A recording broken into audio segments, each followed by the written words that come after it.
മാധ്യമ സുഹൃത്തുക്കളെ, പാർട്ടിയുടെ സംസ്ഥാന സെക്രട്ടേറിയറ്റ് യോഗം ഇന്ന് ചേരുകയുണ്ടായി. കോവിഡ് രോഗബാധിതരുടെ എണ്ണം വളരെയേറെ വർദ്ധിച്ചുകൊണ്ടിരിക്കുകയാണ്. ഇന്ന് വളരെ കൂടുതലാണ് രോഗബാധിതരുടെ എണ്ണം എന്ന കാര്യം റിപ്പോർട്ട് ചെയ്തിരിക്കുകയാണ്. ഈ സാഹചര്യത്തിൽ പ്രതിരോധ പ്രവർത്തനങ്ങൾ കൂടുതൽ ശക്തിപ്പെടുത്തണം. അത് സർക്കാർ സംവിധാനം മാത്രം പോരാ, രാഷ്ട്രീയ പാർട്ടികളും ഇതുമായി പൂർണ്ണമായിട്ട് സഹകരിക്കണം. ഗവൺമെൻറ് നാളെ മുതൽ 144 പ്രഖ്യാപിച്ചുകൊണ്ട് വിവിധ തരത്തിലുള്ള നിയന്ത്രണങ്ങൾ പ്രഖ്യാപിച്ചിട്ടുണ്ട്. ഈ നിയന്ത്രണങ്ങളോട് പൂർണ്ണമായി സഹകരിക്കണമെന്നാണ് പാർട്ടി എല്ലാ ഘടകങ്ങളോടും ആഹ്വാനം ചെയ്യുന്നത്. ഇതോടൊപ്പം ഓരോ പ്രദേശത്തും തദ്ദേശഭരണ സ്ഥാപനങ്ങളുമായി ബന്ധപ്പെട്ട് പ്രതിരോധ പ്രവർത്തനത്തിൽ മുൻകൈയെടുത്ത് ആരോഗ്യ പ്രവർത്തകന്മാരോടൊപ്പം ചേർന്ന് പ്രവർത്തിക്കണം. അതീവ ഗുരുതരമായ ഒരു സാഹചര്യം കടന്നു വരുന്നുണ്ട് എന്ന് കണക്കിലെടുത്തുകൊണ്ട് കൂട്ടായ്മകൾ കഴിയുന്നത്ര ഒഴിവാക്കണം. അതിൻ്റെ ഭാഗമായി ഗവൺമെൻറ് പ്രഖ്യാപിച്ചതിൻ്റെ അടിസ്ഥാനത്തിലുള്ള നിയന്ത്രണങ്ങൾ വിധേയമായിക്കൊണ്ട് മാത്രമേ പാർട്ടിയുടെ എല്ലാ പരിപാടികളും സംഘടിപ്പിക്കാൻ പാടുള്ളൂ എന്ന് എല്ലാ പാർട്ടി ഘടകങ്ങൾക്കും നിർദ്ദേശം കൊടുക്കാൻ തീരുമാനിക്കുകയുണ്ടായി. സെക്രട്ടേറിയറ്റ് തീരുമാനിച്ച മറ്റൊരു കാര്യം, പാർട്ടി രൂപീകരിച്ചതിൻ്റെ 100ാം വാർഷികമാണ് ഈ ഒക്ടോബർ മാസം 17. 100ാം വാർഷികത്തിൻ്റെ ഭാഗമായി വിവിധ പരിപാടികൾ ഒക്ടോബർ 17 നടത്തണമെന്നാണ് ഉദ്ദേശിക്കുന്നത്. അന്നേ ദിവസം എല്ലാ പാർട്ടി ബ്രാഞ്ചുകളും വിവിധ തരത്തിലുള്ള പരിപാടികൾ സംഘടിപ്പിക്കുന്നതായിരിക്കും.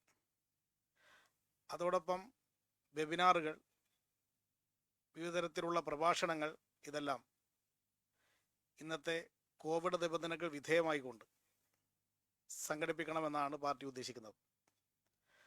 100ാം വാർഷികാചരണ പരിപാടി വൻ വിജയമാക്കണമെന്ന് എല്ലാ പാർട്ടി ഘടകങ്ങളോടും പാർട്ടി ആവശ്യപ്പെടുകയാണ്. ഇന്നത്തെ ദേശീയ സംഭവവികാസങ്ങൾ അതീവ ഗുരുതരമാണ്. അസാധാരണമായൊരു സ്ഥിതിവിശേഷമാണ് രാജ്യത്ത് വളർന്നു വരുന്നത്. നിയമവാഴ്ച ഇല്ലാത്തൊരു രാജ്യമായി ഇന്ത്യ മാറുകയാണ്.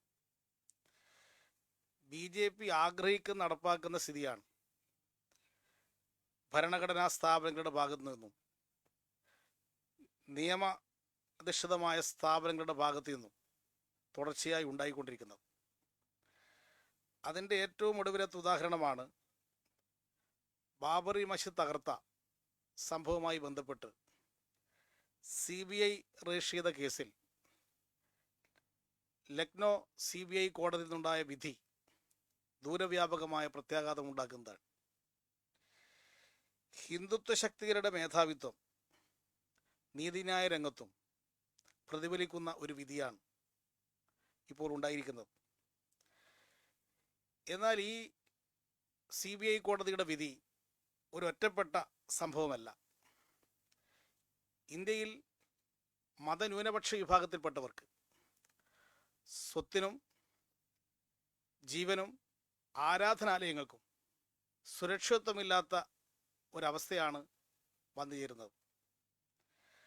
പൗരത്വ ഭേദഗതി നിയമം, മുത്തലാഖ് വിധി, മുസ്ലിം വിവാഹമോചനം ക്രിമിനൽ കുറ്റമാക്കുന്ന നിയമം, കാശ്മീർ പ്രത്യേക പദവി എടുത്തുകളഞ്ഞ സംഭവം, ജമ്മു കാശ്മീരിനെ 2ആയി വെട്ടിമുറിച്ച തീരുമാനവും, അയോധ്യയിലുമായി ബന്ധപ്പെട്ട സുപ്രീം കോടതി നേരത്തെ പുറപ്പെടുവിച്ച വിധി,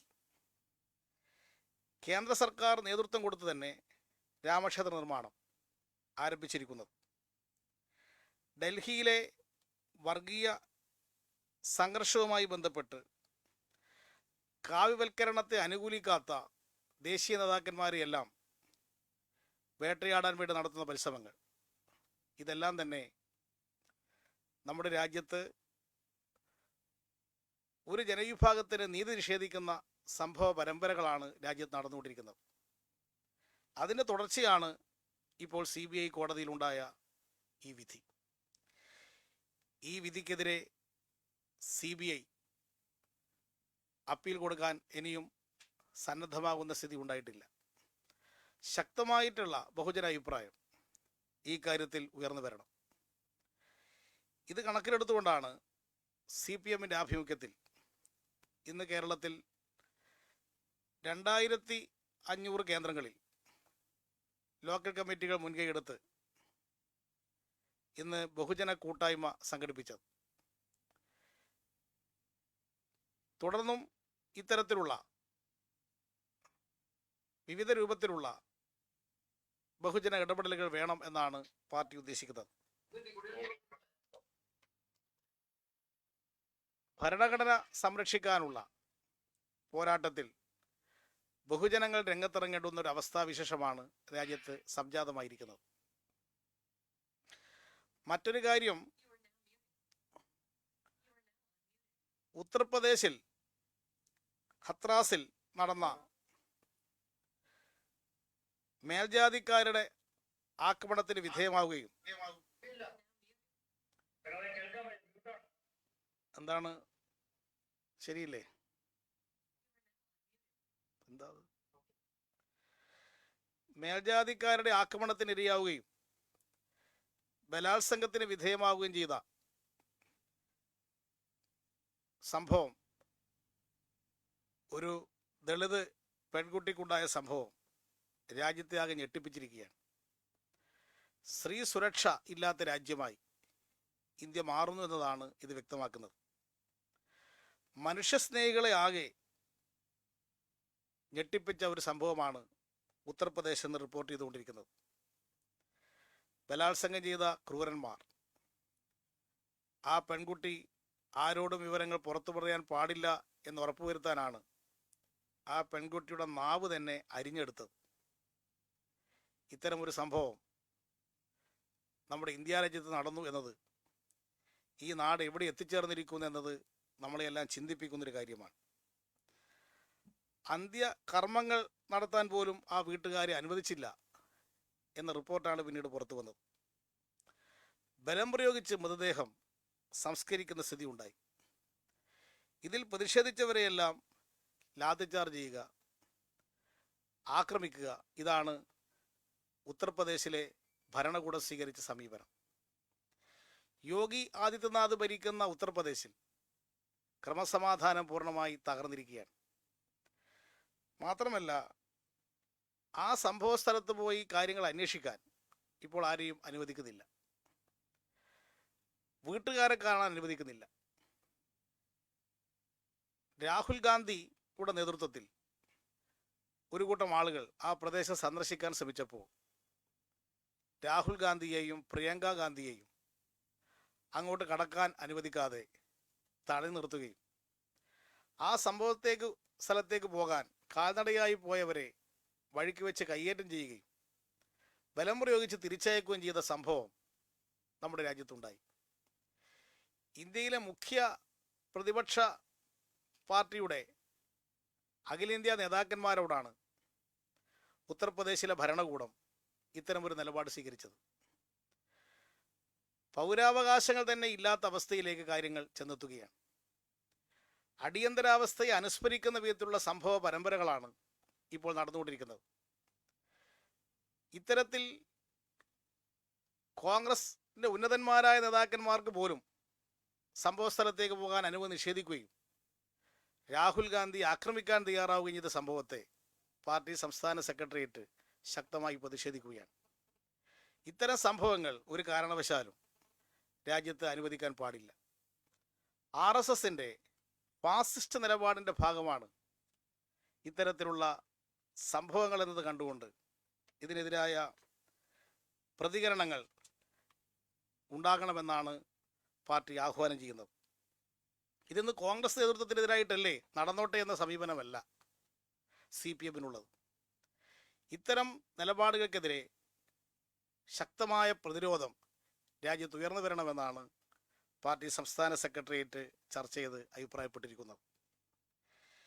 ഇതോടൊപ്പം കേരളത്തിലെ LDF ഗവൺമെൻറ്റിനെ അസ്ഥിരീകരിക്കാനുള്ള വിവിധ തരത്തിലുള്ള പ്രവർത്തനങ്ങൾ സംസ്ഥാനത്ത് നടന്നുകൊണ്ടിരിക്കുന്നുണ്ട്. അതിൽ കോൺഗ്രസ് പാർട്ടി സ്വീകരിക്കുന്ന സമീപനം BJPയോട് ചങ്ങാത്തം സ്വീകരിക്കുന്ന സമീപനമാണ്. കേന്ദ്ര ഗവൺമെൻറ് ഭാഗത്തു നിന്നും ഉത്തർപ്രദേശ് ഗവൺമെൻറ് ഭാഗത്തു നിന്നും കോൺഗ്രസ് നേതൃത്വത്തിനെതിരെ ശക്തമായിട്ടുള്ള ഇത്തരം കടന്നാക്രമണം നടന്നിട്ടും ഇവിടുത്തെ കോൺഗ്രസ് നേതൃത്വം BJPയുമായുള്ള ചങ്ങാത്തം ഉപേക്ഷിക്കാൻ തയ്യാറല്ല. സമാന്തരമായ സമരപരിപാടികൾ സംഘടിപ്പിച്ചുകൊണ്ട് LDF ഗവൺമെൻറ്റിനെ അസ്ഥിരീകരിക്കാനുള്ള പ്രവർത്തനങ്ങളുമായി മുന്നോട്ട് നീങ്ങുകയാണ് ഇവിടുത്തെ കോൺഗ്രസ് നേതൃത്വം ചെയ്യുന്നത്. ഈ രണ്ടു കൂട്ടരും സമാന്തരമായ സമരപരിപാടികളും ആരോപണങ്ങളും ഉന്നയിച്ചുകൊണ്ട് കേരളത്തിൽ ഇടതുപക്ഷത്തിനെതിരായി നടക്കുന്ന ഈ നീക്കം അവരുടെ അണികൾ തന്നെ അവരുടെ നീക്കത്തിന് എതിരായിക്കൊണ്ടിരിക്കുന്ന സ്ഥിതിവിശേഷമാണ് സംസ്ഥാനത്ത് വളർന്നു വന്നുകൊണ്ടിരിക്കുന്നത്. കേന്ദ്രത്തിലെ BJP ഗവൺമെൻറ്റിനെതിരെ പ്രതികരിക്കാൻ പോലും കോൺഗ്രസ് നേതൃത്വം ഇന്ന് തയ്യാറാവുന്നില്ല. ഇതേ നിലയിലാണ് ലക്നൗ കോടതി വിധി പുറത്തു വന്നതിന് ശേഷം മുസ്ലിം ലീഗ് സ്വീകരിച്ചിരിക്കുന്ന സമീപനം. BJPക്കെതിരെ ശക്തമായൊരു പ്രതികരണം കൊണ്ടുവരാൻ പോലും മുസ്ലിം ലീഗിൻ്റെ നേതൃത്വം ഇന്ന് അറച്ചു നിൽക്കുകയാണ്. ഭയപ്പെടുത്തി കീഴ്പ്പെടുത്തണമെന്ന RSSൻ്റെ തന്ത്രം അതാണ് രാജ്യത്ത് നടന്നുകൊണ്ടിരിക്കുന്നത്. അങ്ങനെ ഭയപ്പെടുത്താൻ വേണ്ടിയിട്ടുള്ള RSSൻ്റെ നീക്കത്തെ ചെറുത്ത് നിൽക്കുക എന്നുള്ളതല്ല ഇവരിപ്പോൾ സ്വീകരിച്ചുകൊണ്ടിരിക്കുന്ന സമീപനം. കീഴടങ്ങൽ സമീപനമാണ്. ഇതിനെതിരായി ജനങ്ങളെ അണിനിരത്തിക്കൊണ്ട് ഇത്തരം നിലപാടുകൾക്കെതിരെ പോരാടണമെന്ന നിലപാടാണ് CPIMനുള്ളത്. കേരളത്തിലാണെങ്കിൽ കേന്ദ്ര ഗവൺമെൻറ് വിവിധ രൂപത്തിൽ അവരുടെ കയ്യിലുള്ള എല്ലാ സംവിധാനത്തെയും ഉപയോഗിച്ചുകൊണ്ടാണ് കേരളത്തിലെ ഇടതുപക്ഷ മുന്നണി ഗവൺമെൻറ്റിനെ ആക്രമിക്കാൻ ശ്രമിക്കുന്നത്. കേന്ദ്ര ഏജൻസികളൊക്കെ ഇപ്പോൾ സംസ്ഥാനത്താണുള്ളത്. അതിൻ്റെ എല്ലാ സംവിധാനങ്ങളും സംസ്ഥാനത്ത് ഇന്ന് അവരണിനിരത്തിയിരിക്കുകയാണ്. ഇത്തരം സംവിധാനങ്ങൾ ഉപയോഗിച്ചുകൊണ്ട് ഇടതുപക്ഷ മുന്നണി ഗവൺമെൻറ്റിനെതിരെ എന്തെങ്കിലും കുത്തിത്തിരിപ്പുകൾ ഉണ്ടാക്കാൻ സാധിക്കുമോ എന്നുള്ള ചിന്തയാണ് കേന്ദ്ര ഏജൻസികൾ കേരളത്തിൽ പ്രകടിപ്പിക്കുന്നത്. അത്തരം നീക്കങ്ങളെ തുറന്നു കാണിക്കാൻ തുടർന്നും ആവശ്യമായ ബഹുജന ക്യാമ്പയിനുകൾ സംഘടിപ്പിക്കണമെന്നാണ് പാർട്ടി സംസ്ഥാന സെക്രട്ടേറിയറ്റ് ഇന്ന് തീരുമാനിച്ചിട്ടുള്ളത്. ഇത്രയും കാര്യങ്ങളാണ് മാധ്യമ സുഹൃത്തുക്കളെ ഇന്ന് അറിയിക്കാനുള്ളത്.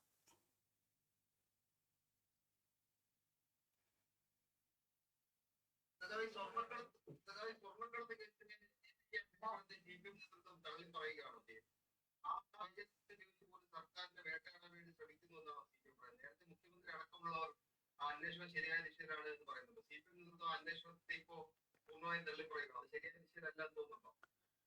ഇതൊക്കെ പല സന്ദർഭങ്ങളിലും ഞങ്ങൾ വ്യക്തമാക്കിയതാണ്. സ്വർണ്ണക്കള്ളക്കടത്ത് റിപ്പോർട്ട് ചെയ്തപ്പോൾ തന്നെ അത് സംബന്ധിച്ചിട്ടുള്ള എല്ലാ കാര്യങ്ങളും അന്വേഷിക്കാൻ മുഖ്യമന്ത്രി തന്നെയാണ് കേന്ദ്ര ഗവൺമെൻറ്റിനോട് ആവശ്യപ്പെട്ടത്. സ്വർണ്ണക്കള്ളക്കടത്തുമായി ബന്ധപ്പെട്ട കാര്യങ്ങളും അത് ദേശദ്രോഹ പ്രവർത്തനത്തിൻ്റെ ഭാഗമായിട്ട് എന്തെല്ലാം കാര്യങ്ങളാണ് ചെയ്തത് തുടങ്ങിയ കാര്യങ്ങളെല്ലാം കേന്ദ്ര ഏജൻസി അന്വേഷിക്കണമെന്ന് തന്നെയാണ് പാർട്ടി സ്വീകരിച്ചിരിക്കുന്ന നിലപാട്. എന്നാൽ അത് അന്വേഷിക്കുന്നതിന് പകരം ഇപ്പം മറ്റു പല കാര്യങ്ങളും അന്വേഷിക്കുന്നിടത്തേക്ക് പോയി സ്വർണ്ണക്കള്ളക്കടത്തും അതുമായി ബന്ധപ്പെട്ട് നടന്ന വിധ്വംസക പ്രവർത്തനവും രാജ്യദ്രോഹ പ്രവർത്തനവും അന്വേഷിക്കുന്നതിലല്ല ഇപ്പം താല്പര്യമുള്ളത്. മറ്റു പല കാര്യങ്ങളും അന്വേഷിച്ചു പോകുന്നതിലേക്കാണ് ഇപ്പോൾ സ്ഥിതിഗതികൾ ചെന്നെത്തി നിൽക്കുന്നത്. സ്വർണ്ണക്കള്ളക്കടത്തുമായി ബന്ധപ്പെട്ട എല്ലാ കാര്യങ്ങളും അന്വേഷണത്തിൽ കൂടി പുറത്തു വരണം എന്ന് തന്നെയാണ് പാർട്ടി സ്വീകരിച്ച സമീപനം. എന്നാൽ ഇതുവരെ ദുബായിൽ നിന്ന് സ്വർണം ഇങ്ങോട്ട് അയച്ചയാളെ ചോദ്യം ചെയ്യാൻ പോലും സാധിച്ചില്ല. ഇവിടെ തിരുവനന്തപുരം വിമാനത്താവളത്തിൽ നിന്ന് UAE കോൺസുലേറ്റ് ജനറൽ ഭാഗത്ത് നിന്ന് ഇടപെട്ട കാര്യം അത് സംബന്ധിച്ചൊരു പരിശോധന നടത്താനും ഇടപെടാനും ഇതുവരെ സാധിച്ചിട്ടില്ല. ഈ തരത്തിൽ അന്വേഷണം കാര്യക്ഷമമായി നടത്തുന്നതിന് പകരം മറ്റു കുറേ ഏജൻസികളെ ഇടപെടിപ്പിച്ചുകൊണ്ട് ഉള്ള നീക്കങ്ങളാണ് സംസ്ഥാനത്ത് നടക്കുന്നത്. സ്വർണ്ണക്കള്ളക്കടത്ത് കേസ് അന്വേഷിച്ച് അതിൻ്റെ എല്ലാ കാര്യങ്ങളും പുറത്തു കൊണ്ടുവരുന്നതിന് ഞങ്ങൾ പൂർണ്ണമായി യോജിപ്പാണ് പാർട്ടിക്കുള്ളത്. ഗവൺമെൻറ്റും ആ കാര്യമാണ് വ്യക്തമാക്കിയത്. ഹൈക്കോടതിയിൽ MD സന്തോഷ് നൽകിയ ഹർജിയിൽ ഒരു കാര്യം വ്യക്തമാക്കിയിരുന്നു. പ്രതിപക്ഷ നേതാവ് രമേശ് ചെന്നിത്തലയ്ക്ക് ഐഫോൺ വാങ്ങി നൽകണമെന്ന് ആവശ്യപ്പെട്ടുകൊണ്ട് സ്വപ്ന ആവശ്യപ്പെട്ടു എന്നാണ് ഹർജിയിൽ ചൂണ്ടിക്കാട്ടിയിരിക്കുന്നത്. അത് 5 ഐഫോണുകൾ എന്നാണ് സന്തോഷ് ഈപ്പൻ ചൂണ്ടിക്കാണിച്ചിരിക്കുന്നത്. എന്താണ് ഇക്കാര്യത്തിൽ? കോൺട്രാക്ടറായിട്ടുള്ള യൂണിടെക്കിന്റെ ഉടമസ്ഥൻ ഹൈക്കോടതിയിലാണ് ഇത് സംബന്ധിച്ചിട്ടുള്ള മൊഴി കൊടുത്തിരിക്കുന്നത്. അദ്ദേഹം സമർപ്പിച്ച സത്യവാങ്മൂലത്തിലാണ് ഈ പ്രശ്നം ഉന്നയിച്ചിരിക്കുന്നത്. പ്രതിപക്ഷ നേതാവായ രമേശ് ചെന്നിത്തല UAE കോൺസുലേറ്റിൻ്റെ വാർഷിക ആഘോഷ പരിപാടിയിൽ പങ്കെടുത്തു എന്നും ആ പങ്കെടുത്ത സന്ദർഭത്തിൽ രമേശ് ചെന്നിത്തലക്ക് വേണ്ടിയും മറ്റുള്ളവർക്ക് വേണ്ടിയും നൽകാൻ ഐഫോൺ നൽകിയെന്നും ഉള്ള കാര്യമാണ് ഈ വിവാദ സ്ത്രീ ആവശ്യപ്പെട്ടതിനനുസരിച്ച് വാങ്ങിക്കൊടുത്തു എന്നാണ് യൂണിടെക്കിൻ്റെ ആളുകൾ കോടതിയിൽ സമർപ്പിച്ചിരിക്കുന്ന സത്യവാങ്മൂലത്തിൽ പറയുന്നത്. ഇതിൽ നിന്ന് വ്യക്തമാകുന്നത് UAE കോൺസുലേറ്റ് ജനറൽ സംഘടിപ്പിച്ച പരിപാടിയിൽ മുഖ്യ അതിഥിയായി പ്രതിപക്ഷ നേതാവ് പങ്കെടുത്തിരുന്നു. ഈ സ്വപ്ന സുരേഷിൻ്റെ കൂടെ ആ പരിപാടിയിൽ പങ്കെടുത്തു എന്ന കാര്യം ഈ സത്യവാങ്മൂലത്തോടു കൂടി പുറത്തു വന്നിരിക്കുകയാണ്. മാത്രമല്ല, ആ പരിപാടിയിൽ പങ്കെടുത്ത് പാരിതോഷികം എന്നുള്ള നിലയിൽ ഈ ഐഫോൺ വാങ്ങി എന്നതും കോടതിയിലാണ് സമർപ്പിച്ചിരിക്കുന്നത്. ആരെങ്കിലും പുറത്തു പറഞ്ഞിട്ടുള്ളൊരു കാര്യമല്ല, കോടതിയിൽ സമർപ്പിച്ച സത്യവാങ്മൂലമാണ്. അതിൻ്റെ അർത്ഥം കോൺസുലേറ്റ് ജനറലിൻ്റെ ഒരു പരിപാടിയിൽ പങ്കെടുത്ത് അദ്ദേഹം പാരിതോഷികം വാങ്ങി എന്നുള്ളതാണ്. അങ്ങനെയുള്ള പാരിതോഷികം വാങ്ങുന്നതിനെയാണ് അദ്ദേഹം ഇത്രയും കാലം എതിർക്കുകയും അത് പ്രോട്ടോകോൾ ലംഘനത്തിൻ്റെ ഭാഗമാണെന്ന് പറഞ്ഞ് KT ജലീൽ രാജിവെക്കണമെന്ന് ആവശ്യപ്പെടുകയും ചെയ്തത്. UAE കോൺസുലേറ്റിൽ നിന്ന് ഈത്തപ്പഴം വാങ്ങുന്നതും ഖുറാൻ വാങ്ങുന്നതുമെല്ലാം പ്രോട്ടോകോൾ ലംഘനമാണ് എന്ന് പറഞ്ഞ പ്രതിപക്ഷ നേതാവ് എങ്ങനെയാണ് ഈ ഐഫോൺ ആ പരിപാടിക്ക് പോയി സ്വീകരിക്കുക? ഇത് പ്രോട്ടോകോളിൻ്റെ ലംഘനമല്ലേ? പ്രോട്ടോകോൾ ലംഘിച്ചതിൻ്റെ പേരിൽ ജലീൽ രാജിവെക്കണമെന്ന് ആവശ്യപ്പെട്ട പ്രതിപക്ഷ നേതാവ്, അങ്ങനെയാണെങ്കിൽ പ്രതിപക്ഷ നേതാവ് രാജിവെക്കണ്ടേ? അദ്ദേഹവും പ്രോട്ടോകോൾ ലംഘിച്ചില്ലേ? പക്ഷേ രമേശ് ചെന്നിത്തല പ്രതിപക്ഷ നേതാവ് സ്ഥാനം രാജിവെക്കണമെന്ന് ഞാൻ ഒരിക്കലും പറയില്ല. കാരണം അദ്ദേഹം പ്രതിപക്ഷ നേതാവായി തുടരുന്നതാണ് ഞങ്ങൾക്ക് നല്ലത് എന്നതുകൊണ്ട് അദ്ദേഹം ആ സ്ഥാനം തുടരട്ടെ. അദ്ദേഹം ആ സ്ഥാനം രാജിവെക്കണമെന്ന് ഞാൻ ആവശ്യപ്പെടുന്നില്ല. പക്ഷേ KT ജലീലിൻ്റെ പേരിൽ പറഞ്ഞ ന്യായം ശ്രീ രമേശ് ചെന്നിത്തലക്ക് ബാധകമല്ലേ എന്നാണ് ഈ സന്ദർഭത്തിൽ അദ്ദേഹത്തോട് ചോദിക്കാനുള്ളത്. ഏതായാലും കൊടുത്താൽ കൊല്ലത്ത് കിട്ടും എന്നിപ്പോൾ മനസ്സിലായില്ലേ? ഈ ഐഫോൺ വാങ്ങി എന്നുള്ള കാര്യം വ്യക്തമായില്ലേ? കോടതിയിൽ കൊടുത്ത സത്യവാങ്മൂലത്തിലല്ലേ ഈ കാര്യം രേഖപ്പെടുത്തിയിരിക്കുന്നത്? അതിൽ നിന്ന് ഒഴിഞ്ഞു മാറാൻ ശ്രീ രമേശ് ചെന്നിത്തലയ്ക്ക് എങ്ങനെ സാധിക്കും? ഈ പ്രോട്ടോകോൾ ലംഘനത്തിനെതിരെ CPM അല്ലെങ്കിൽ ഇടതുമൊഴി പരാതി നൽകാൻ ഉദ്ദേശിക്കുന്നുണ്ടോ? കാരണം ജലീൽ പ്രോട്ടോകോൾ ലംഘിച്ചു എന്നാണ് പ്രതിപക്ഷത്തിന്റെ പ്രധാന ആരോപണം. അതുപോലെ തന്നെ ഇത്തരത്തിൽ UAE കോൺസുലേറ്റിന് സംസ്ഥാനത്ത് ലോട്ടറി നടത്താനോ അല്ലെങ്കിൽ ഇതുപോലെ ഭാഗ്യ നറുക്കെടുപ്പ് നടത്താനോ ഒന്നുള്ള അനുമതിയില്ല. അതും പ്രോട്ടോകോൾ ലംഘനമാണ്. അത് ഉദ്ഘാടനം ചെയ്ത് പ്രതിപക്ഷ നേതാവാണ്. ഇപ്പോൾ ഇത് ആരോപണം മാത്രമാണ്, സന്തോഷ് ഈപ്പന്റെ ഒരു ആരോപണമാണ്. ആരോപണമാണെങ്കിൽ പോലും അത് അന്വേഷണം CPM ആവശ്യപ്പെടുന്നു. ഞങ്ങൾ അത് സംബന്ധിച്ചൊന്നും ഈ കോൺഗ്രസ് നേതാക്കന്മാർ സ്വീകരിക്കുന്ന പോലുള്ള ഒരു നിലപാട് സ്വീകരിക്കുന്നവരല്ല. ഇപ്പോൾ പ്രോട്ടോകോൾ ലംഘനത്തിൻ്റെ പേരിലാണെങ്കിൽ പ്രധാനമന്ത്രി എത്ര പ്രാവശ്യം പ്രോട്ടോകോൾ ലംഘിച്ചു എന്നുള്ള ആക്ഷേപം ഉണ്ടായിട്ടുണ്ട്? 6 പ്രാവശ്യമെങ്കിലും പ്രധാനമന്ത്രി പ്രോട്ടോകോൾ ലംഘിച്ചു എന്നുള്ള കാര്യം പുറത്തു വന്നില്ലേ? അങ്ങനെയാണെങ്കിൽ പ്രധാനമന്ത്രി 6 പ്രാവശ്യം രാജിവെക്കേണ്ടതായിരുന്നില്ലേ? ഇത്തരത്തിലുള്ള പ്രശ്നങ്ങൾ ഉന്നയിച്ചുകൊണ്ട് പുകമറ സൃഷ്ടിക്കുന്ന കേരളത്തിലെ പ്രതിപക്ഷം സ്വീകരിക്കുന്നൊരു നിലപാട് സ്വീകരിക്കാൻ ഞങ്ങൾ ഏതായാലും ഉദ്ദേശിക്കുന്നില്ല. അവർ പ്രചരിപ്പിച്ചതിന് അവർക്ക് തന്നെ ഒരു തിരിച്ചടിയായി ഈ കാര്യം എന്നത് അവർ മനസ്സിലാക്കണമെന്നതുകൊണ്ടാണ് ഞാൻ കാര്യം സൂചിപ്പിക്കുന്നത്.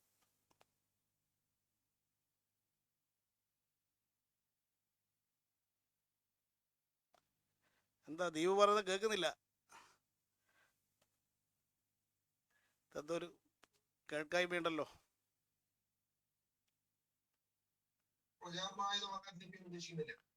എങ്ങനെ? എന്താ ദീപു?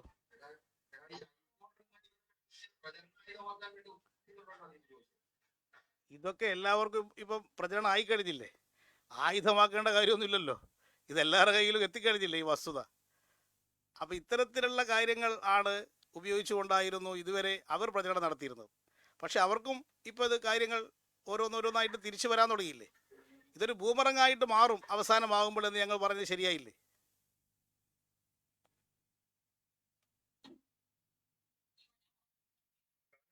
പ്രകാരം സ്വീകരിച്ചിട്ടില്ല എന്നും നിയമ നടപടി സ്വീകരിക്കുമെന്നാണ് പ്രതിപക്ഷ നേതാവിനോട് പ്രതികരിച്ചിട്ടുള്ളത്.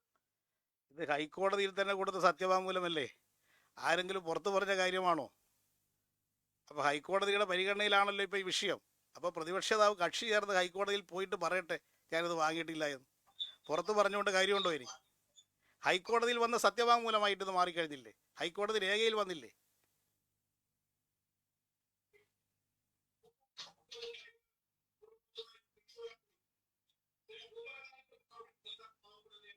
സന്തോഷിപ്പൻ കൊടുത്ത ഒരു സത്യവാങ്മൂലം മാത്രമാണ് കേസ് പ്രതികളെന്ന് ആവശ്യപ്പെട്ടുകൊണ്ട് അന്വേഷണ കണ്ടെത്തിയതോ അല്ലെങ്കിൽ അങ്ങനെയൊന്നുമല്ല, ഒരു ആരോപണം മാത്രം കണ്ടാൽ പോരെ.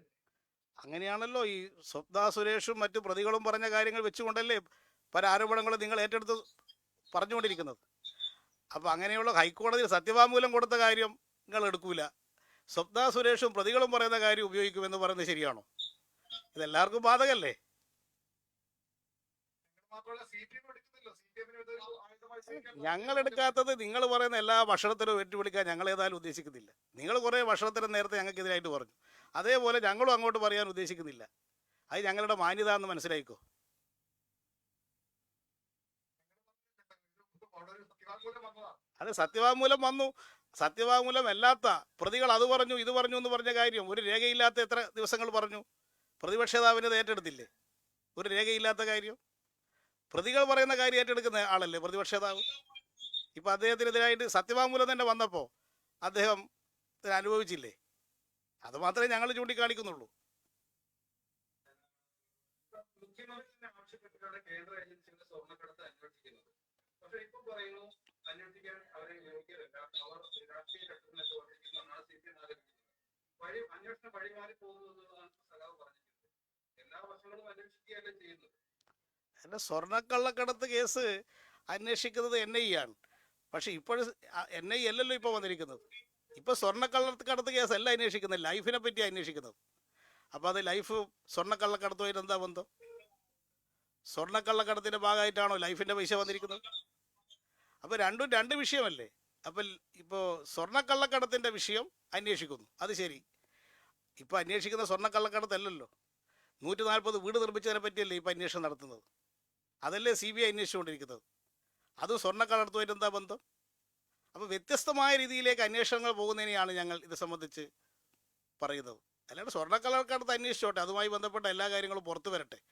ആ സ്വർണ്ണക്കള്ളക്കടത്ത് തന്നെ എന്താണ് സ്വർണം അവിടെ നിന്ന് അയച്ച ആളെ ഇതുവരെ പിടിക്കാത്തത്? അതിനെന്താ ഉത്തരവില്ലാത്തത്?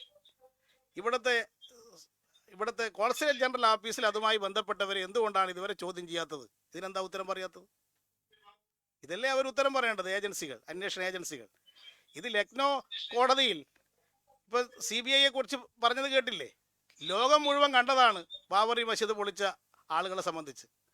അവിടെ ആ തുമ്പിയെടുത്ത് നിൽക്കുന്നവനെയെങ്കിലും ഒന്ന് ശിക്ഷിക്കാൻ ആ കോടതി തയ്യാറായിട്ടുണ്ടോ?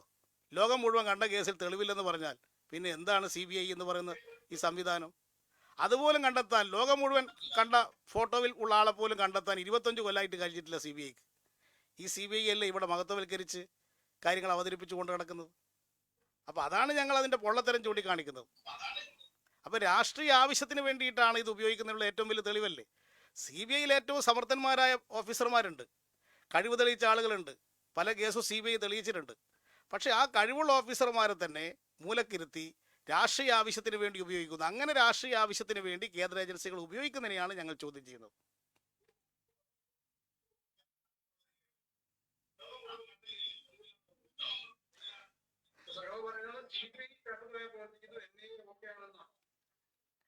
ഇതൊക്കെ നിങ്ങളുടെ ഓരോ വ്യാഖ്യാനങ്ങളാണല്ലോ.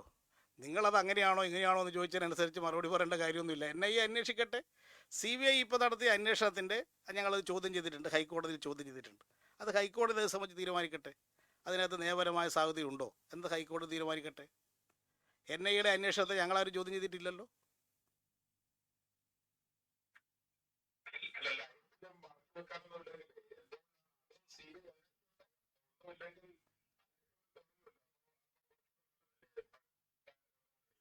അല്ല, അത് ഈ ഫെഡറൽ ഘടനയെ തകർക്കുന്ന വിധത്തിലൊരു കേന്ദ്ര ഏജൻസി ഇടപെടുന്നതിന് ചോദ്യം ചെയ്യേണ്ടതുണ്ട്.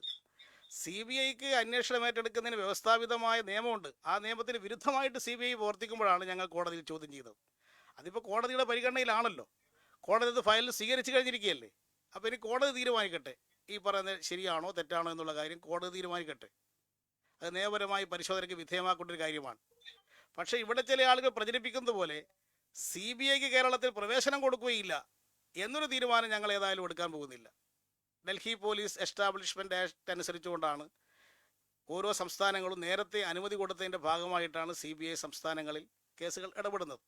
ആ അനുമതി പിൻവലിച്ചുകൊണ്ടൊരു ഉത്തരവ് കോൺഗ്രസ് ഗവൺമെൻറ് രാജസ്ഥാനിൽ ചെയ്തതുപോലെയും ഛത്തീസ്ഗഡിൽ ചെയ്തതുപോലെയും മമതാ ബാനർജി ബംഗാളിൽ ചെയ്തതുപോലെയും കേരളത്തിൽ ചെയ്യാൻ ഞങ്ങൾ ഉദ്ദേശിക്കുന്നില്ല. അത് നിങ്ങൾ ചില ആളുകൾ നടത്തിയിട്ടുള്ളൊരു പ്രചാരവേല മാത്രമാണ്. അപ്പോൾ CBIക്ക് CBIയുടേതായ രീതിയിൽ പ്രവർത്തിക്കാം. പക്ഷേ ഓരോ കേസുകളും എങ്ങനെയാണ് ഇടപെടുന്നത് നോക്കിക്കൊണ്ടാണ് ഞങ്ങൾ പ്രതികരിക്കുന്നത്.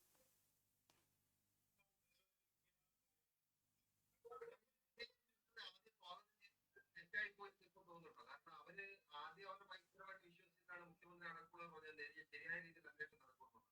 അവരൊരു വഴിവിട്ടും NIA അന്വേഷണത്തെ പല ഘട്ടങ്ങളിലും CPM അറിയാവുന്നതാണ്. കാരണം പല സംസ്ഥാനങ്ങളിലും NIA ഏത് തരത്തിലുള്ള അന്വേഷണം CPM അറിയാം. എന്നിട്ടും ഈ സ്വാഗതം ചെയ്തത് തെറ്റായി പോയി ഇപ്പോൾ തോന്നുന്നില്ലേ? ആര് പറഞ്ഞു സ്വാഗതം ചെയ്ത് തെറ്റായിപ്പോയി എന്ന്? ഞങ്ങൾ ഇപ്പോഴും പറയുന്നത് എന്നെ ശരിയായ രീതിയിൽ അന്വേഷിക്കണം എന്നല്ലേ. ആ ദുബായിൽ നിന്ന് സ്വർണം ഇങ്ങോട്ട് അയച്ച ആളെ എന്തുകൊണ്ടാണ് NIA കണ്ടെത്താത്തത്? ഇവിടെ നിന്ന് സ്വർണം സ്വീകരിച്ച ആൾ എന്തുകൊണ്ടാണ് കണ്ടെത്താത്തത്? ഇതിൻ്റെ മറ്റു കാര്യങ്ങൾ എന്തുകൊണ്ടാണ് NIA പരിശോധിക്കാത്തത്? അതല്ലേ ഞങ്ങൾ ഇപ്പോഴും ചോദിക്കുന്നത്. കാര്യങ്ങൾ ഫലപ്രദമായി അന്വേഷിക്കണം എന്നല്ലേ ഞങ്ങൾ ഇപ്പോഴും ആവശ്യപ്പെടുന്നത്.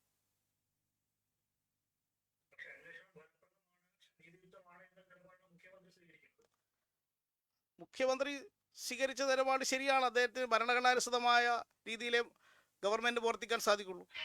പാർട്ടിയും ഗവൺമെൻറ്റും ഒന്നല്ല. പാർട്ടിക്കുള്ള അഭിപ്രായം പാർട്ടി പറയും, ഗവൺമെൻറ്റിനുള്ള അഭിപ്രായം ഗവൺമെൻറ്റും പറയും. പാർട്ടിയും ഗവൺമെൻറ്റും ഒന്നാണെങ്കിൽ അങ്ങനെയല്ലല്ലോ നമ്മുടെ രാജ്യത്തിലെ ഭരണഘടന വിഭാവനം ചെയ്യുന്നത്. അപ്പോൾ ഭരണഘടനാനുസൃതമായ സ്ഥാപനം എന്നുള്ള നിലയിലാണ് മുഖ്യമന്ത്രി അത്തരം കാര്യങ്ങളെ സംബന്ധിച്ച് നിലപാട് സ്വീകരിക്കേണ്ടത്. പക്ഷെ പാർട്ടിക്ക് പാർട്ടിയുടെ നിലപാടുകൾ പ്രഖ്യാപിക്കാനുള്ള പൂർണ്ണമായ സ്വാതന്ത്ര്യമുണ്ട്, അവകാശമുണ്ട്. അതാണ് ഞങ്ങൾ നടത്തുന്ന പ്രതികരണങ്ങൾ. കേന്ദ്ര സർക്കാർ ഏജൻസികൾ സർക്കാരിനെ ഇങ്ങനെ വളഞ്ഞിട്ട് പിടിക്കുമ്പോൾ പാർട്ടി ഇങ്ങനെ പറഞ്ഞുകൊണ്ടിരുന്നാൽ മാത്രം മതി. എന്തെങ്കിലുമൊക്കെ നടപടികളൊക്കെ വേണ്ട, നിയമ നടപടിയൊക്കെ ആലോചിക്കുന്നുണ്ട് മറ്റു ഏജൻസികളുടെ അന്വേഷണം. അത് ശരി, ഞങ്ങൾ CBI അന്വേഷണത്തെ ചോദ്യം ചെയ്തിട്ട് നിയമ നടപടി സ്വീകരിക്കുമ്പോൾ നിങ്ങൾ അതിനെ തെറ്റാണെന്ന് പറയുക. പിന്നെ എന്താ ഞങ്ങൾ ചെയ്യേണ്ടത്? നിങ്ങൾ പറയുക അതെന്താ നിയമപരമായിട്ട് എതിർക്കണ്ടേ എന്ന് ചോദിക്കുമ്പോൾ CBIയുടെ ഇടപെടലിനെ നിയമപരമായിട്ട് എതിർത്തപ്പോൾ നിങ്ങൾ അതിനെ എതിർക്കുക. അപ്പോൾ നിങ്ങൾ ഈ പറയുന്നതിനെന്താ യുക്തി? ഞങ്ങൾ ചെയ്യേണ്ടുന്ന കാര്യങ്ങൾ നിയമാനുസൃതമായിട്ട് ചെയ്യേണ്ട കാര്യങ്ങളൊക്കെ ഞങ്ങൾ ചെയ്യുന്നുണ്ട്. തെറ്റായ കാര്യം ചെയ്താൽ തെറ്റാണെന്ന് പറയും. പിന്നെ ഇത്തരം ഏജൻസികളൊക്കെ ഉപയോഗിച്ച് പല സംസ്ഥാനത്തും ഗവൺമെൻറ്റുകളെ അട്ടിമറിച്ചിട്ടുണ്ട് BJP ഗവൺമെൻറ്. BJP ഇതര ഗവൺമെൻറ്റുകളെ അട്ടിമറിക്കാൻ ഇതിൽ ഉപയോഗിച്ചിട്ടുണ്ട്. അവിടെയൊക്കെ ചെയ്തത് എന്താ? ഈ ഏജൻസികൾ ഉപയോഗിച്ചുകൊണ്ട് MLAമാരെ കൂട്ടത്തോടെ പിടിക്കുക. കർണാടകത്ത് കണ്ടില്ലേ, 20 MLAമാരല്ലേ ഒറ്റയടിക്ക് പോയത്. മധ്യപ്രദേശ് കണ്ടില്ലേ, എത്രയാ 25 MLAമാർ ഒറ്റയടിക്ക് പോയി. അവിടുത്തെ ഉന്നതനായ AICC പ്രസിഡൻ്റാക്കാൻ കണ്ടുവച്ച ആൾ വരെ പോയില്ലേ, സിന്ധ്യ വരെ പോയില്ലേ. പക്ഷേ ഇവിടെ അങ്ങനെ ഈ ഏജൻസികളൊന്നും വന്നിട്ട് ഗവൺമെൻറ്റിനെ അട്ടിമറിക്കാൻ കഴിയില്ല എന്നുള്ള കാര്യം ഇപ്പോഴവർക്ക് മനസ്സിലായിട്ടുണ്ടാവും.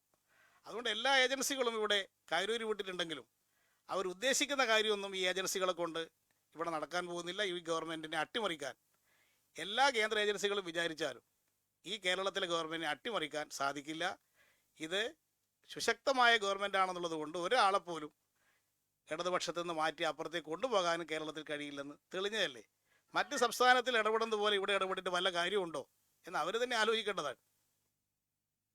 ഈ അട്ടിമറിക്കാൻ കഴിയില്ലെങ്കിലും സർക്കാരിനെ ഒന്ന് വീർപ്പുമുട്ടിക്കാനും ഒന്ന് ബുദ്ധിമുട്ടിക്കാനൊക്കെ പറ്റുന്ന ഏജൻസികൾക്ക് സർക്കാർ വലിയ തോതിൽ പ്രതിരോധത്തിൽ പോകുന്നില്ല. ഈ അന്വേഷണ ഏജൻസികളുടെ നിരന്തര അന്വേഷണം 4 ഏജൻസികൾ ഇപ്പോൾ തന്നെ സംസ്ഥാനത്തുണ്ട്. ഞങ്ങൾക്കൊരു വീർപ്പുമുട്ടലും ഇല്ല. ഞങ്ങൾ വീർപ്പുമുട്ടാതെയല്ലേ ഇവിടെ ഇരിക്കുന്നത്. നിങ്ങൾ കാണുന്നുണ്ടോ വല്ല വീർപ്പുമുട്ടലുണ്ടോ? ഞങ്ങൾക്കൊരു വീർപ്പുമുട്ടലും ഇല്ല. ഇതൊക്കെ ഇതിൻ്റെ ഭാഗമായിട്ട് വരും. രാഷ്ട്രീയ പ്രവർത്തനത്തിൻ്റെ ഭാഗമായി ഇതൊക്കെ കണ്ട് വളർന്ന പ്രസ്ഥാനമാണ് ഇടതുപക്ഷ പ്രസ്ഥാനം. അതുകൊണ്ട് ഇതിൻ്റെ മുമ്പിലൊന്നും ഞങ്ങൾ തകരാൻ പോകുന്നില്ല. എല്ലാ ആളുകളും അന്വേഷിക്കട്ടെ, എല്ലാം നടക്കട്ടെ. അപ്പോൾ ആ ഒരു അനുഭവം ഉണ്ടാവുമല്ലോ എല്ലാവർക്കും.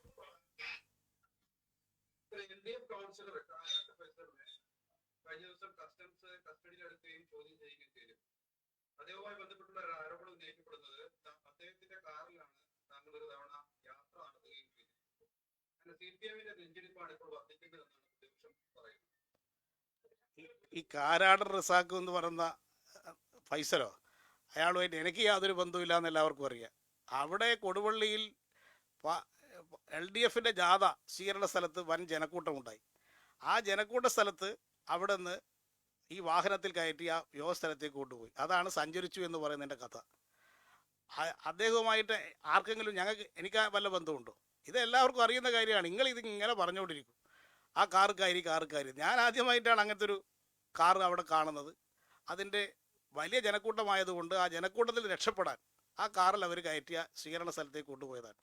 അദ്ദേഹം ഇപ്പോൾ ഈ കസ്റ്റംസ് വിട്ടതായിട്ടുള്ള വാർത്തയും വന്നു. അത് നിങ്ങൾ പറയുന്ന ആൾ ചോദിക്കുന്നുമില്ല. അയാളെ കസ്റ്റഡിയിൽ നിന്ന് വിട്ടതായിട്ടാണ് ഞാൻ അറിഞ്ഞത്. കസ്റ്റംസ് അന്വേഷിക്കട്ടെ, എന്ത് കാര്യങ്ങളുണ്ടെങ്കിൽ അന്വേഷിക്കട്ടെ. ആ വണ്ടിക്കാർ തെറ്റാണോ, അതിൻ്റെ പേരിൽ കേസ് പ്രതിയാക്കാൻ ഉദ്ദേശിക്കുന്നുണ്ടോ? പ്രതിയാക്കട്ടെ എന്ന് നമ്മൾ നേരിട്ടോളൂ. അപ്പോൾ അതാണോ ഇപ്പോൾ നിങ്ങളുടെ ഉദ്ദേശം? ആ കാറുമല്ല ഒരു ദിവസം കയറിപ്പോയി 5 മിനിറ്റ് അല്ലെങ്കിൽ 1 മിനിറ്റ് ആ കാറുമ്മ കയറി നിന്നു, കേസ് പ്രതിയാക്കാൻ ഉദ്ദേശിക്കുന്നുണ്ടോ? ആക്കട്ടെ. ഇങ്ങനെയുള്ള എന്തെല്ലാം പ്രചാരവേലകളാണ് നിങ്ങൾ കുറേ കാലമായിട്ട് തുടങ്ങിയിരിക്കുന്നത്. ഇതൊന്നും നിർത്താനായിട്ടില്ല നിങ്ങൾക്ക് കുറച്ച് ആൾക്കാർക്ക്. ശരി, നമുക്ക് മാന്യമായിട്ട് നിർത്താൻ തോന്നുന്നുണ്ട്.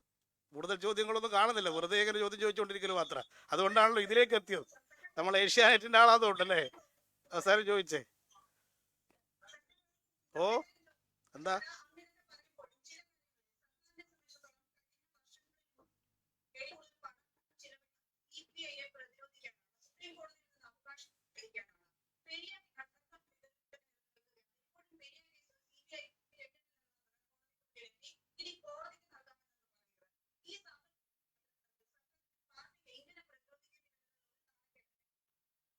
പെരിയ കേസ് എല്ലാ അന്വേഷണവും പൂർത്തിയാക്കി ക്രൈംബ്രാഞ്ച് കുറ്റപത്രം കൊടുത്ത കേസാണ്. ഹൈക്കോടതിയാണെങ്കിൽ ആ കുറ്റപത്രം റദ്ദാക്കിയിട്ടില്ല. പിന്നെ എന്തിനു വേണ്ടിയാണ് ഹൈക്കോടതി ഈ കേസ് CBIക്ക് വിട്ടത്? അതൊരു നിയമപ്രശ്നമാണ്. അതിൻ്റെ കാര്യങ്ങൾ മനസ്സിലാക്കാനാണ് സുപ്രീം കോടതിയിൽ അപ്പീൽ പോയിട്ടുള്ളത്. നിയമകാര്യങ്ങൾക്ക് വ്യക്തത ഉണ്ടാക്കാനാണല്ലോ ഉയർന്ന കോടതി നിൽക്കുന്നത്. അതിൻ്റെ ഭാഗമായിട്ട് എല്ലാ അന്വേഷണവും കഴിഞ്ഞു, കുറ്റപത്രം കൊടുത്തു. അല്ലെങ്കിൽ ഹൈക്കോടതി എന്ത് ചെയ്യണം? കുറ്റപത്രം റദ്ദാക്കണം. ആ കുറ്റപത്രം റദ്ദാക്കി ഇതുവേണ്ടി CBI അന്വേഷണത്തിന് വേണ്ടിയാണ് ഉത്തരവിട്ടതെങ്കിൽ ശരി. അങ്ങനെ ഇട്ടിട്ടില്ല. എന്തിനാണ് ഹൈക്കോടതി ഇപ്പോൾ എടുത്തതിൻ്റെ സാങ്കേതികമായിട്ടുള്ള പ്രശ്നങ്ങളുണ്ട്, അത് വ്യക്തത വരണം. അതുകൊണ്ടാണ് സുപ്രീം കോടതി സമീപിച്ചിരിക്കുന്നത്. പിന്നെ കേസുകൾക്ക് വേണ്ടി ഗവൺമെൻറ്റിന് ബോധ്യമില്ലാത്ത കാര്യമാകുമ്പോൾ ഉപരിക്കോടതിയെ സമീപിക്കും. UDFിൻ്റെ കാലത്ത് എത്ര കേസിൽ സമീപിച്ചിട്ടുണ്ട്? സുപ്രീം കോടതിയെയും മറ്റും സമീപിച്ചിട്ടില്ലേ? അതുകൊണ്ട് അത് സ്വാഭാവികമായിട്ടൊരു സ്റ്റേറ്റ് ഗവൺമെൻറ് ചെയ്യുന്ന കാര്യങ്ങൾ മാത്രമാണ്. അതിൽ യാതൊരുവിധ അസാങ്കത്യവുമില്ല.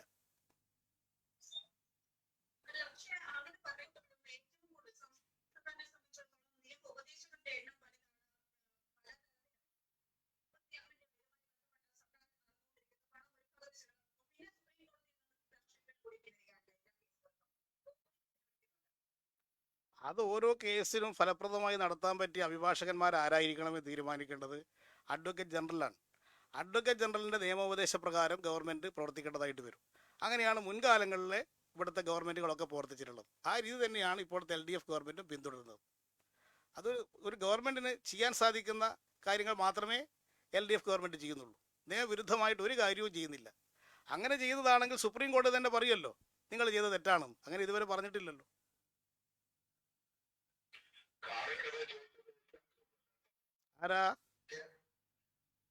ആരാ നമ്മളെ ഏഷ്യാനെറ്റ് ഒന്ന് മാറിയോ? ചോദിച്ചാൾ നേരത്തെ ഏഷ്യാനെറ്റിലായിരുന്നു അല്ലേ? ഇപ്പൊ മാറിയോ? നിങ്ങൾ ഇടയ്ക്കിടെ മാറിക്കൊണ്ടിരിക്കുന്നുണ്ട്, അതൊരു വിഷമായിപ്പോ നമ്മളെ.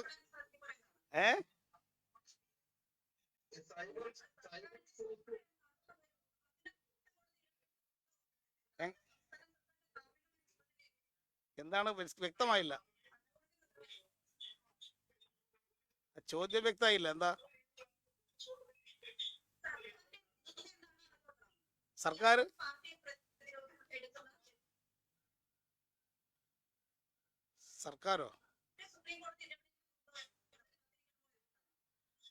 സുപ്രീം കോടതി കാര്യങ്ങൾ പരിശോധിക്കാനുള്ള ഏറ്റവും പരമോന്നതമായ നീതിപീഠമാണ്.